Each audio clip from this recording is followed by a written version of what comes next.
আপনারা কি একটা ব্যাপার খেয়াল করছেন?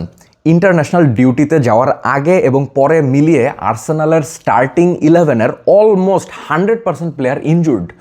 যেমন ধরেন আপনার Pierre Hincapie, Gabriel Magalhaes, Saliba, Timber, মানে ডিফেন্সিভ লাইন পুরো ইনজুর্ড। এবং আপনার যদি মিডফিল্ড দেখেন, পুরো মিডফিল্ড ইনজুর্ড।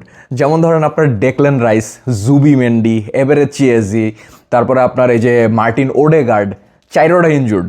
ঠিক আছে, এরপরে আপনার যদি অ্যাটাকিংয়ে যান তাহলে সাকা, তারপর আপনার ননি মাদুয়েকে, দেন আপনার এই যে ট্রসার্ড, এডি সবগুলো ইনজুর্ড।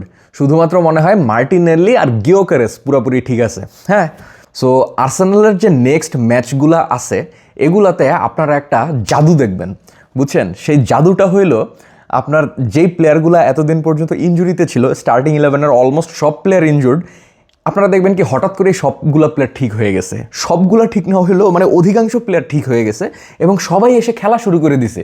ও মা, মানে এরা না সবাই ইনজুরি ছিল, but things are like that. এবং এটা একটা জাদু। আপনারা যারা জানেন তারা তো জানেন যে জাদুটা কিভাবে হয়, আর যারা জানেন না তারা একটু অজানাতেই থাকেন, সেটাই মজা হবে আসলে।